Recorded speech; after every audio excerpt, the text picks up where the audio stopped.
Thank you, Mr. Speaker.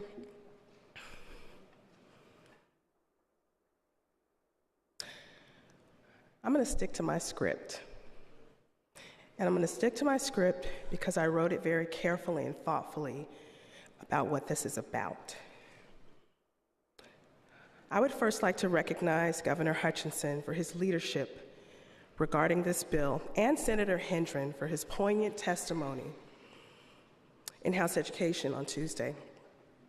Their support, along with that of so many representatives and senators who have supported this legislation through the process to this point, underscore one important point that has gotten missed in all the controversial discussions and topics around the history of race in America.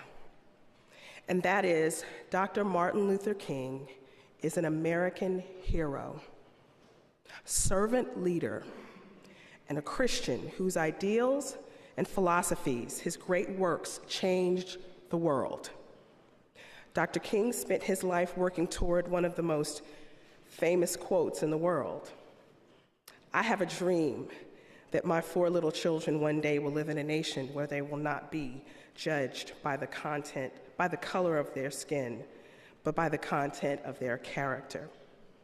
That speech, delivered on August 28th, 1963, nearly 55 years ago, educated, inspired, and not just informed people, but people throughout America and unborn generations, according to Congressman Lewis, who also spoke that day. Dr. King not only impacted people then and for generations to come throughout our great nation, but also impacted people across the world. His impact is not only reflected by his stellar academic and theological accomplishments, or the throngs of awards, including the Nobel Peace Prize, but more so his powerful leadership in service to our nation as a nonviolent change agent. He was not only a titan for civil rights, equality, but also for peace against the ravages of poverty, peace and against the ravages of poverty that affected Americans from all perspectives and walks of life. And I make these points because Dr. King's legacy is not one for recognition by just Black people, or by Baptists, or by Southerners, or poor people, or any one group. His legacy is rooted in love, in justice, in freedom. That is why Dr. King's birthday is recognized as only one of 10 federal holidays. The idea to honor Dr. King's life and legacy with a federal holiday emerged shortly after his death, way back in 1968. Congressman John Conyers and Congressman Shirley Chisholm filed a bill in 1979 and resubmitted the legislation numerous times. In July 1983, Congresswoman Katie Hall of Indiana reintroduced the bill, which passed that year.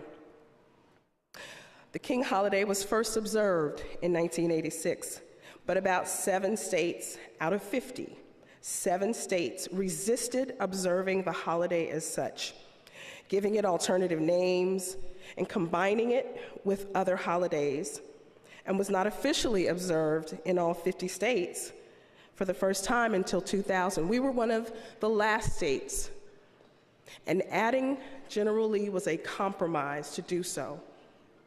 That, for me, I don't know why, but it was a compromise. And today, Arkansas is among only 3 states that initially resisted observing this federal holiday the way it was legislatively intended.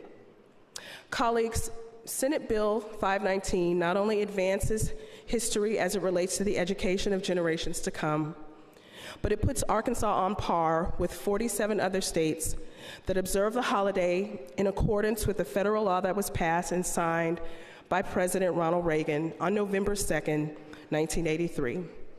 That day, President reflected on Dr. King's speech on the Mall and said, "If American history grows from 2 centuries to 29, his words that day will never be forgotten."